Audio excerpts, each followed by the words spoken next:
नमस्कार, NB news देख रहे हैं। यहाँ पर मैं हूँ आपके साथ मुस्कान। स्वागत है आप सभी का राजधानी लाइव में। तो बात सबसे पहले राजधानी दिल्ली की करेंगे, जहाँ पर दिल्ली सरकार ने पेट्रोल पर लगने वाली वैट में कमी का फैसला किया है और पेट्रोल पर वैट को 30 से घटाकर 19.40 कर दिया गया है।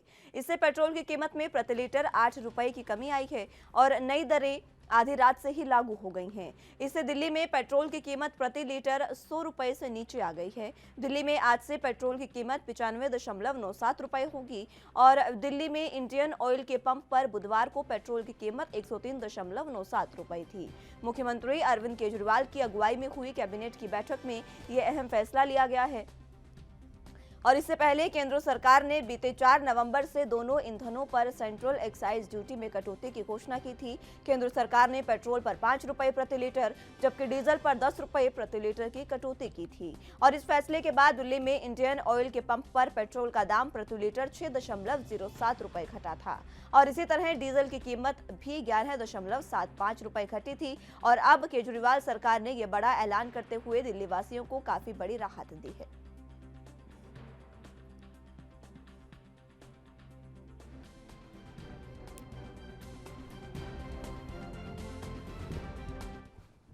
इसी खबर पर जरा जानकारी के लिए दिल्ली से संवाददाता राजीव तिवारी हमारे साथ जुड़े हुए हैं। राजीव, फिलहाल दिल्ली सरकार ने ये अहम फैसला लिया है और इसमें अब एक बार फिर से जो वैट घटाया गया है ईंधनों पर, पेट्रोल डीजल पर, उससे दिल्ली की जनता को काफी राहत मिली है। 8 रुपए बहुत ज्यादा ही इस बार एक्साइज ड्यूटी को घटाया गया है, क्या कुछ जानकारी? देखिए, बिल्कुल सही कहा आपने। यहाँ पर बात करें जिस तरीके से लगातार कहीं न कहीं दिल्ली सरकार से एक उम्मीद की जा रही थी और विपक्ष भी कहीं न कहीं इसको लेकर हमलावर हो रहा था कि दिल्ली के अंदर जो पेट्रोल डीजल की कीमत है उसको घटाया क्यों नहीं जा रहा है, दिल्ली सरकार जनता को राहत क्यों नहीं दे रही है, क्योंकि जिस तरीके से केंद्र सरकार के द्वारा खुद कहा गया था कि 5 रुपए पेट्रोल पे घटाए गए थे, डीजल पे 10 रुपए घटाए गए थे, तो उससे कहीं न कहीं केंद्र सरकार के द्वारा कहीं न कहीं राहत जरूर दी थी। और जैसे ही केंद्र सरकार ने राहत दी थी तो कहीं न कहीं और राज्यों की बात करें, उन्होंने भी कहीं न कहीं पेट्रोल डीजल पे जो दाम थे वो कम कर दिए गए थे और कहीं न कहीं हर तरीके से जनता को राहत देने की कोशिश की गई थी। मगर यहाँ बात करें दिल्ली सरकार की, तो दिल्ली सरकार ने लगातार दामों को कम नहीं किया था, जिससे कहीं न कहीं दिक्कतें आ रही थी, जनता परेशान हो रही थी, नजर आ रही थी। मगर जिस तरीके से अब दिल्ली सरकार ने कल ही जिस तरीके से घोषणा की कि पेट्रोल पर 8 रुपए प्रति लीटर की जो कटौती की गई है, यानी कि वैट के अंदर लगभग 30% की जो पहले एक्साइज ड्यूटी ली जाती थी, अब वो 19 पॉइंट करके कह सकते हैं घटा दी गई है। तो कहीं न कहीं उससे कहीं न कहीं जनता को फायदा जरूर हुआ है, क्योंकि अब जो कीमत है वो 90 रुपए से भी नीचे आ चुकी है पेट्रोल की। तो कहीं ना कहीं काफी बड़ी राहत जरूर माना जा रहा है और जिस तरीके से 8 रुपए प्रति लीटर की कटौती की गई है उससे कहीं ना कहीं जनता को बहुत बड़ी से कह सकते हैं सहायता मिल पाई है, क्योंकि जिस तरीके से घर की रसोई थी या फिर हाल जो अर्थव्यवस्था बिगड़ती हुई नजर आ रही थी, उसमें कहीं ना कहीं सुधार होता हुआ नजर आ रहा है। जी राजीव, इसी के साथ देखिए पेट्रोल डीजल पर वैट तो अब घटा दिया गया है, लेकिन सबसे बड़ा सवाल ये है कि ये कटौती करने में इतना लंबा समय क्यों लगा? देखिए, बिल्कुल सही कहा आपने। यहाँ पर बात करें जिस तरीके से दिल्ली सरकार ने काफ़ी देरी ज़रूर की, क्योंकि जिस समय प्रधानमंत्री मोदी जी ने कहीं न कहीं इस पे 5 रुपए पेट्रोल पे घटाए थे और 10 रुपए डीजल पे घटाए थे, तो कहीं न कहीं उसी के बाद में ही राज्य सरकारों ने भी कहीं न कहीं पेट्रोल डीजल पे दाम घटा दिए थे और कहीं न कहीं काफ़ी बड़ी उपलब्धि मानी जा रहा था। मगर यहाँ पर दिल्ली सरकार की माने तो दिल्ली सरकार के लगातार कह सकते हैं विपक्ष भी जो हमलावर था दिल्ली सरकार के ऊपर, और लगातार कहीं न कहीं दिल्ली सरकार के ऊपर उँगलियाँ उठ रही थी कि दिल्ली सरकार जनता को राहत नहीं दे रही है, महँगाई बढ़ती चली जा रही है। मगर यहाँ पर बात करें दिल्ली सरकार ने अभी तक कह सकते हैं दाम कम नहीं किए थे और एकदम से कहीं कल जिस तरीके से घोषणाएं की गई, महंगाई को वजह मद्देनजर रखते हुए दिल्ली सरकार ने जनता को राहत देने की कोशिश की गई है, मगर कहीं ना कहीं देरी जरूर की है। और देरी से कहीं ना कहीं दिल्ली सरकार की जो जनता थी वो कहीं ना कहीं परेशान थी और दिल्ली की जो जनता थी वो कहीं ना कहीं दिल्ली सरकार से उम्मीद कर रही थी कि महंगाई से कहीं ना कहीं उनको राहत मिले। मगर दिल्ली सरकार ने जिस तरीके से दाम कम नहीं किए थे तो उसके ऊपर कहीं ना कहीं आरोप जरूर लगते हुए नजर आए थे और कहीं ना कहीं विपक्ष भी हमलावर था।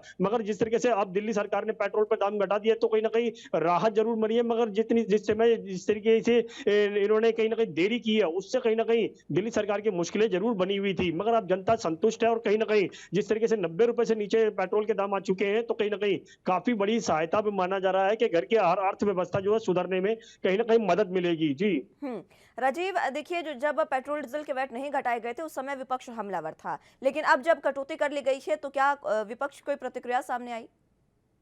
देखिए, बिल्कुल सही कहा आपने। यहाँ पर बात करें जिस तरीके से लगातार कहीं न कहीं विपक्ष जो था वो हमलावर था, क्योंकि जिस तरीके से पेट्रोल, डीज़ल के दाम नहीं घटाए जा रहे थे, तो दिल्ली सरकार को कहीं न कहीं घेरा भी जा रहा था। मगर यहाँ पर बात करें जिस तरीके से अब विपक्ष विपक्ष की, क्योंकि दिल्ली सरकार ने जब ₹8 पेट्रोल पे घटा दिए, तो कहीं न कहीं प्रति लीटर के हिसाब से तो कहीं न कहीं दिक्कतें ज़रूर हुई हैं, क्योंकि विपक्ष अब कह रहा है कि कहीं न कहीं चुनाव के मद्देनज़र रखते हुए ही दिल्ली सरकार ने इस तरीके का फैसला लिया है। क्योंकि पहले जब प्रधानमंत्री मोदी जी ने पेट्रोल के दाम घटाए थे और डीज़ल के दाम घटाए थे, वो कहीं न कहीं सहायता मानी जा रही थी, और कहीं न कहीं उससे कहीं न कहीं राज्य सरकारों को भी सबक लेना चाहिए था।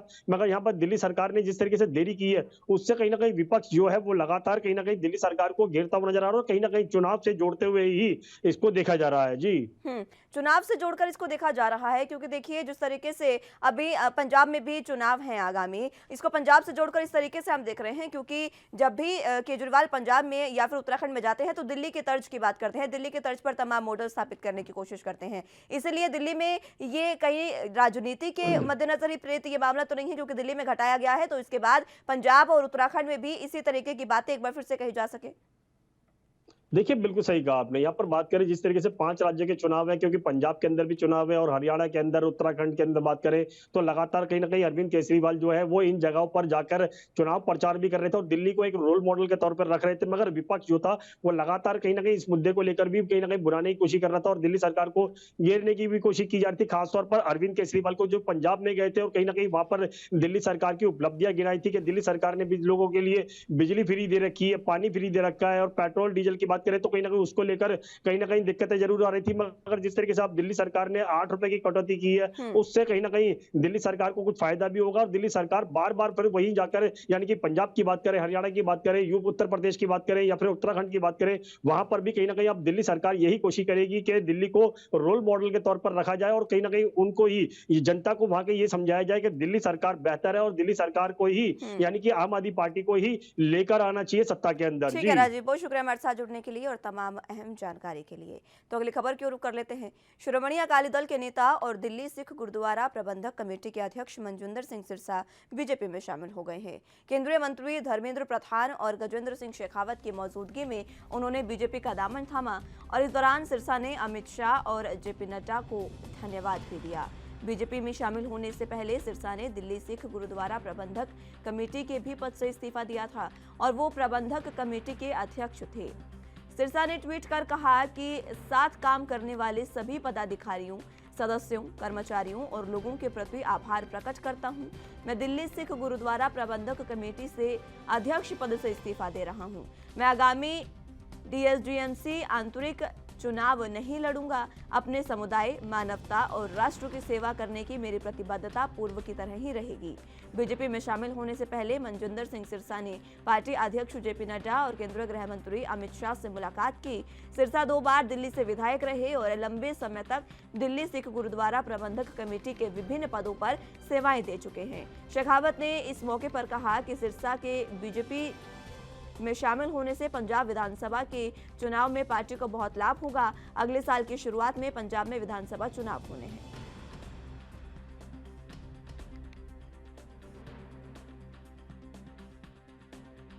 70 साल से बहुत सारे ऐसे मसले हैं जिनको सिख बार बार उठाते आए हैं, लेकिन उनकी कोई बात करने वाला नहीं है। मैं ये समझता हूँ देश की सरकार उन मसलों को हल कर सकती है और देश के अंदर देश के प्रधानमंत्री और गृह मंत्री जी से जब मैंने बात की, मैंने गृह मंत्री जी से बात की, उन्होंने प्रधानमंत्री से बात कराई, तो मेरे को इस बात का विश्वास दिलाया कि जो आपके मसले हैं ये हल होने चाहिए, लेकिन ये राजनीति की भेंट बार बार चढ़े हैं। मेरा केवल इतना ही मकसद, इसीलिए मैं दिल्ली सिख गुरुद्वारा मैनेजमेंट कमेटी से पहले इस्तीफा देकर और मेरे को एक वाहद सोच के साथ, ताकि हम अपनी जो वचनबद्धता अपनी कम्युनिटी के प्रति जो हम लड़ाई लड़ते रहे हैं उन मसलों को हल करा सकें। ऐसे बहुत अनेकों मसले हैं जो 70 साल से हल नहीं हुए, लेकिन अगले कुछ सिरसा जी का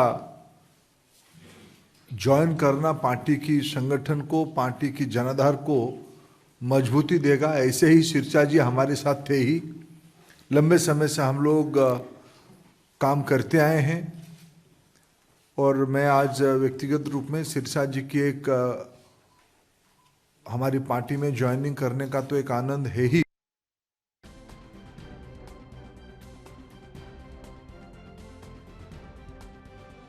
तो मनजिंदर सिंह सिरसा शिरोमणि अकाली दल के नेता ने बीजेपी ज्वाइन कर ली है और इसी के साथ उन्होंने गुरुद्वारा सिख गुरुद्वारा प्रबंधक कमेटी के अध्यक्ष पद से भी इस्तीफा दे दिया है और उसके बाद उन्होंने शिरोमणि अकाली दल से भी इस्तीफा देने के बाद बीजेपी को पूरे तरीके से ज्वाइन कर लिया है। आपको बता दें कि धर्मेंद्र प्रधान और गजेंद्र सिंह शेखावत की मौजूदगी में उन्होंने बीजेपी का दामन थामा और इस दौरान उन्होंने ये बात कही कि बहुत से ऐसे उनकी कम्युनिटी के सिखों के मुद्दे हैं जो नहीं सुलझ पा रहे हैं, जिसको लेकर उन्होंने प्रधानमंत्री से बात की और प्रधानमंत्री से बात के बाद उनको आश्वासन मिला कि अगर वो बीजेपी ज्वाइन करते हैं तो पूरे तरीके से इस मसलों को हल किया जाएगा, जिसके बाद उन्होंने बीजेपी को ज्वाइन करने का फैसला लिया है। अब जब मनजिंदर सिंह सिरसा बीजेपी ज्वाइन कर चुके हैं तो आगामी विधानसभा चुनाव जो हैं पंजाब में, उसमें कहीं ना कहीं बीजेपी को बहुत बड़ा फायदा हो सकता है। हालांकि दिल्ली से शिरोमणि अकाली दल के नेता है मनजिंदर सिंह सिरसा, लेकिन पंजाब में भी उनका बहुत ज़्यादा वर्चस्व रहा है। पंजाब में भी उन्होंने काफ़ी अहम फैसले और काफ़ी अहम कदम उठाए हैं और इसीलिए पंजाब की राजनीति से इसको जोड़कर देखा जा रहा है, क्योंकि जिस तरीके से उन्होंने अब बीजेपी ज्वाइन की है तो शिरोमणि अकाली दल को ये बड़ा नुकसान हो सकता है।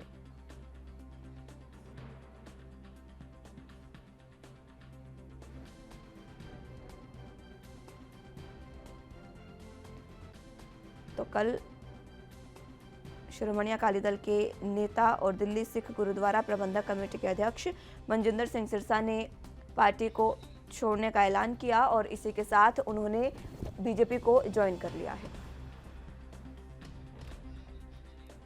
इसी खबर पर ज्यादा जानकारी के लिए संवाददाता अमित कुमार चंडीगढ़ से हमारे साथ जुड़ चुके हैं। अमित, फिलहाल जिस तरीके से मनजिंदर सिंह सिरसा ने अपने पद से इस्तीफा दिया और उसके बाद बीजेपी को ज्वाइन कर लिया है, कहीं ना कहीं पंजाब विधानसभा चुनावों के लिए काफी अहम खबर और काफी राहत भरी खबर बीजेपी के लिए हो सकती है। अकाली दल को बहुत बड़ा झटका और बीजेपी के लिए बहुत पॉजिटिव, या फिर हम कहें कि एक सेकंड लाइफलाइन के तौर पे आ सकते हैं मनजिंदर सिरसा। देखिए, आपको बता दें कि जब 26 जनवरी की घटना हुई थी और उसके बाद से अगर हम बात करें तो सबसे ज्यादा मेहनत करते कोई नजर आया था तो वो थे मनजिंदर सिरसा। इन्होंने खुद आगे आके गुरुद्वारा में जो उनके साथ वकीलों का एक जत्था तैयार करके जो किसान अरेस्ट हुए थे उन्हें जेलों से बाहर निकाला था। तो पंजाब में उनके लिए बहुत स्पेशल प्लेस है। अगर हम कहें कि किसानों में उनके लिए बहुत ज्यादा पॉजिटिव इमेज है और ऐसे में उनका बीजेपी को ज्वाइन करना एक बहुत ही पॉजिटिव मैसेज है बीजेपी के लिए और आम लोगों के लिए। तो ऑलरेडी काम कर रहे थे। देखिए, मनजिंदर सिरसा ने कोविड टाइम में ही बहुत ज्यादा काम किया।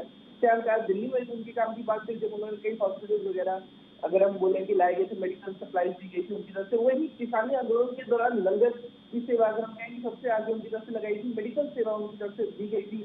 और साथ साथ हम फाइनल बता दें जो उसका सबसे ज्यादा अवसर अगर हम कहें पूरे पंजाब देश में होता वो थी कि जो उन्होंने लॉयल सपोर्ट किया था। उन्होंने उन सभी व्यक्ति की जिन जिनको केसेस के अंदर अरेस्ट किया गया था उन सबको रिहा या फिर हम कहें कि बेल दिलवाकर जितने बेल बॉन्ड से चाहे वो कितने लाख रुपए भरने पड़े वो मनजिंदर सिरसा ने अरेंज किए थे। तो एक बहुत पॉजिटिव मैसेज बीजेपी के लिए ये आ गया है। साथ आम जनता से एक्सेप्ट करते हैं, पर अकाली दल के लिए बहुत बड़ा झटका है। देखिए, दिल्ली से मेरे प्रधान भी वही थे, एक मेजर एक्सपेक्टेशन उनसे बहुत लोगों की थी और अकाली दल को शायद कहीं ना कहीं उम्मीद थी कि जो लोग जितने अच्छे काम थे उससे इनको फायदा मिलता अगर 2022 चुनाव। पर इसको बीजेपी पहले ही टारगेट करते थे, शायद उन्हें पता था कि मेजर फेज बन सकते हैं, तो उन्होंने उन्हें अपनी तरफ ही खींच लिया और अपनी तरफ ले लिया और जब उनकी ज्वाइनिंग अगर हम कैसी तौर पर अकाली दल के लिए बहुत बड़ा झटका, पर बीजेपी के लिए एक सेकंड लाइफलाइन जरूर जारी है। लेकिन अमित, देखिए, अकाली दल के लिए तो ये बहुत बड़ा झटका है ही, बीजेपी के लिए भी इसको लाइफलाइन कहा जा सकता है,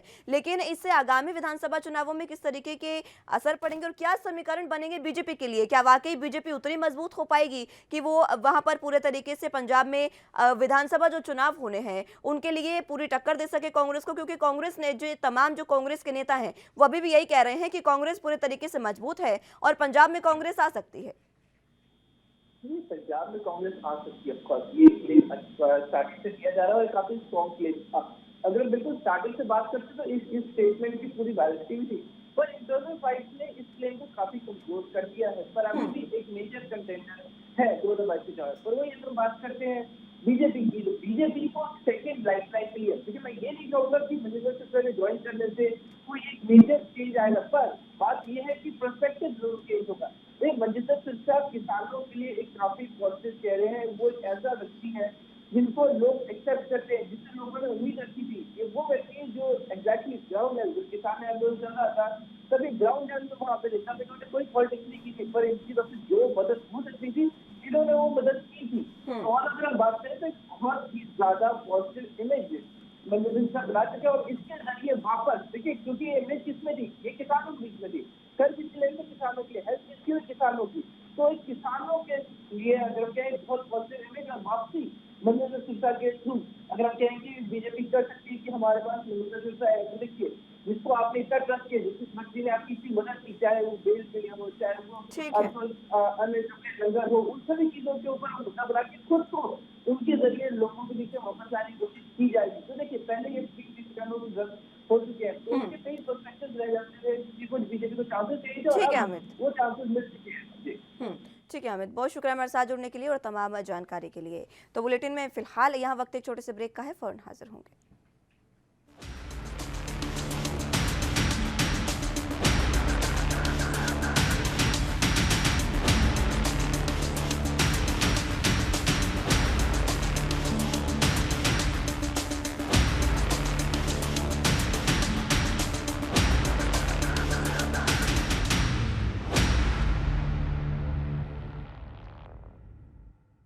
ब्रेक के बाद एक बार फिर से स्वागत है आप सभी का राजधानी लाइव में।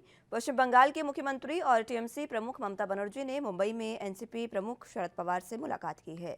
मुलाकात के बाद एनसीपी चीफ ने कहा कि संजय राउत और आदित्य ठाकरे ने उनसे मुलाकात की। आज मेरे साथियों और मैंने उनसे लंबी बातचीत की है। उनका इरादा है आज की स्थिति में समान विचारधारा वाली ताकतों को राष्ट्रीय स्तर पर एक साथ आना होगा और सामूहिक नेतृत्व स्थापित करना होगा। उन्होंने कहा कि हमें नेतृत्व के लिए एक मजबूत विकल्प प्रदान करना होगा। हमारी सोच आज के लिए नहीं, चुनाव के लिए है। इसे स्थापित करना होगा और इसी मंशा के साथ उन्होंने दौरा किया है और हम सभी के साथ बहुत सकारात्मक चर्चा की है। मुंबई में एनसीपी प्रमुख शरद पवार से मुलाकात के बाद पश्चिम बंगाल की मुख्यमंत्री ममता बनर्जी का कहना है कि अब कोई यूपीए नहीं है। ममता बनर्जी शिवसेना और राष्ट्रवादी कांग्रेस पार्टी के नेताओं से मिलने मुंबई की 3 दिवसीय यात्रा पर आई हैं और इससे पहले मुंबई में सिविल सोसाइटी के लोगों के साथ मुलाकात में ममता बनर्जी ने कहा कि अगर सभी क्षेत्रीय पार्टियां साथ आई तो बीजेपी को हराना आसान होगा। उन्होंने कहा कि हम कहना चाहते हैं कि बीजेपी हटाओ, देश बचाओ। बनर्जी ने यह भी कहा कि उत्तर प्रदेश विधानसभा चुनाव में उनकी पार्टी तृणमूल कांग्रेस अपने उम्मीदवार नहीं उतारेगी। कल रात हमारे प्रमुख नेता और मैं खुद स्वयं ममता जी से जाकर मिलकर बातचीत हो गई हमारी, और बहुत ही अच्छी बातचीत रही, पॉलिटिकल बातचीत रही। उद्धव जी ने बाला साहब ठाकरे जी को याद किया, उद्धव जी को शुभकामनाएं दी और बंगाल और महाराष्ट्र जय मराठा जय बांग्ला का नारा दिया। ये दोनों प्रदेश हमेशा अन्याय के खिलाफ लड़ने वाले प्रदेश हैं और ना कभी झुकेंगे ना घुटने टेकेंगे, हम दोनों मिलकर लड़ेंगे। इस प्रकार की शुभकामनाएं हम इन्हें एक दूसरे को दी है। 2024 के लिए तैयारी की बात हुई।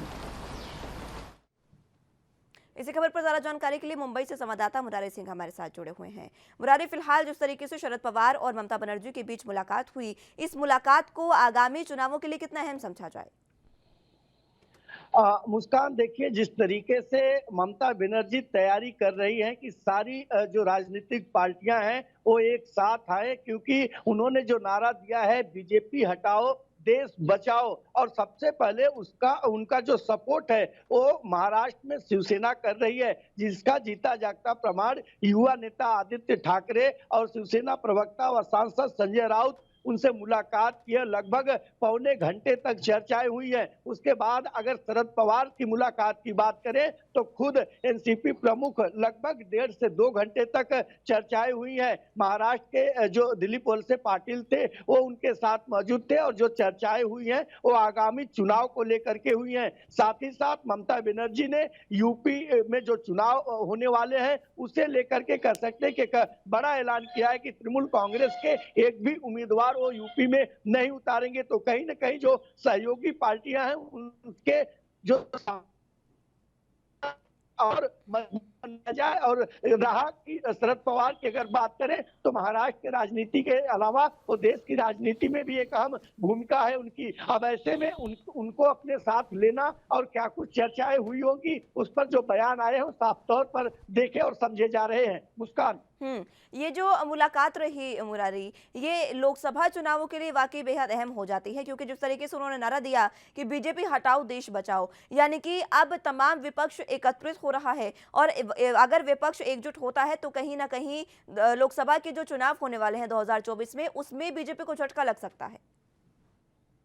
मुस्कान, ये कहना गलत नहीं होगा क्योंकि इसका जीता जागता प्रमाण पश्चिम बंगाल का चुनाव है। जिस तरीके से कांग्रेस ने पूरी तरह से पश्चिम बंगाल में अपने आप को पैक कर लिया था और उसका सीधा फायदा कह सकते हैं कि तृणमूल कांग्रेस को मिला था और बीजेपी को वहां पर हार का सामना पड़ा। तो ऐसी स्थिति में जो राजनीतिक पार्टियां हैं, ममता चाहती है कि उन्हें एकजुट किया जाए, क्योंकि उन्होंने कहा कि अब ये यूपीए नहीं है, इसे एक नया रूप दिया जा रहा है और सारी पार्टियां, चाहे वो क्षेत्रीय दल की पार्टियां हो, उन तमाम लोगों को एकजुट होने की जरूरत है। क्योंकि ममता बनर्जी के अगर बयानों पर मुस्कान नजर डाले तो उनका साफ तौर पर कहना है कि केंद्रीय जांच एजेंसियां, सीबीआई, ईडी, ये तमाम जो यंत्रणाएं हैं ये गलत नीतियों के तहत काम कर रही हैं। इन्हें हटाने के लिए हमें एकजुट होने की जरूरत है और उस पर एनसीपी प्रमुख शरद पवार ने भी अपनी सहमति जताई है। और शिवसेना प्रवक्ता संजय राउत ने खुद मीडिया से बात करते हुए कहा है कि जय महाराष्ट्र और जय बंगाल का नारा है, हम दोनों अन्याय के खिलाफ लड़ते रहे हैं और आगे भी लड़ेंगे। मुस्कान, मुरारी, देखिए ममता बनर्जी जो खुद पहले कांग्रेस की ही सदस्य थी, वहां पर उन्होंने बहुत अच्छा अपना करियर बनाया राजनीति में और उसके बाद उन्होंने किसी विरोध के चलते कांग्रेस छोड़ी और उसके बाद तृणमूल कांग्रेस बनाई, यानी कि कांग्रेस का ये एक हिस्सा उन्होंने अपनी जो पार्टी है उसमें भी रखा, उनका नाम कांग्रेस से ही रहा, तृणमूल कांग्रेस जो पार्टी है। उसके बावजूद अब ममता बनर्जी जो है वो कांग्रेस को पूरे तरीके से छोड़ती नजर आ रही है। दिल्ली में भी ममता बनर्जी रही तो उन्होंने सोनिया गांधी से मुलाकात नहीं की और उसके बाद उन्होंने ये तक कहा कि कहीं संविधान में नहीं लिखा है कि हम आपसे मुलाकात जरूर करें, उनका मन नहीं था इसलिए वो नहीं मिली। ये तमाम जो बातें रही है, कांग्रेस आखिर क्यों पीछे छोड़ी जा रही है? क्या मात्र जो विपक्ष के नेता की भूमिका है उसके लिए? क्योंकि ममता बनर्जी भी नेता की भूमिका में चाहती हैं खुद को रखना, और अगर कांग्रेस भी एकजुट होगी तो कहीं ना कहीं राहुल गांधी, प्रियंका गांधी, सोनिया गांधी, ये तमाम जो लोग हैं ये नेतृत्व का जो भूमिका है वो अदा करना चाहेंगे। क्या कुछ जानकारी? देखिए, अभी तो कह पाना मुस्कान जल्दबाजी होगी, लेकिन जिस तरीके से ममता बनर्जी ने एनसीपी प्रमुख शरद पवार से मुलाकात की है, क्योंकि शरद पवार भी एक समय पर केंद्र का चेहरा, केंद्र का नेता उन्हें कहा जाता था और उन्हें उम्मीद भी थी कि शायद कांग्रेस की सरकार बने तो उन्हें कुछ वहां जगह मिल सके, जो सपना वो शायद देखे हैं। अब ऐसे में ममता को लग रहा है कि कांग्रेस को रख करके बीजेपी को नहीं हटाया जा सकता है। यही वजह है कि नए रणनीति के तहत सारे पार्टियों को एक मंच पर लाया जाए और उनके साथ एक नया नारा दिया जाए ताकि केंद्र में बैठी बीजेपी सरकार को हटाया जा सके। लेकिन इसमें अन्य पार्टियां कितनी सहयोग देंगी, कितना सहयोग करेंगी, ये तो कह पाना मुश्किल है। लेकिन महाराष्ट्र की बात करें तो एनसीपी और शिवसेना ममता के इस रणनीति में, ममता के इस चुनावी रणनीति में पूरी तरह से खड़े होते दिखाई दे रहे हैं। मुस्कान, ठीक है मुरारी, बहुत शुक्रिया हमारे साथ जुड़ने के लिए और तमाम जानकारी के लिए। तो फिलहाल मेरे साथ इस बुलेटिन में बस इतना ही। आप जुड़े रहिए एनबी न्यूज के साथ। नमस्कार।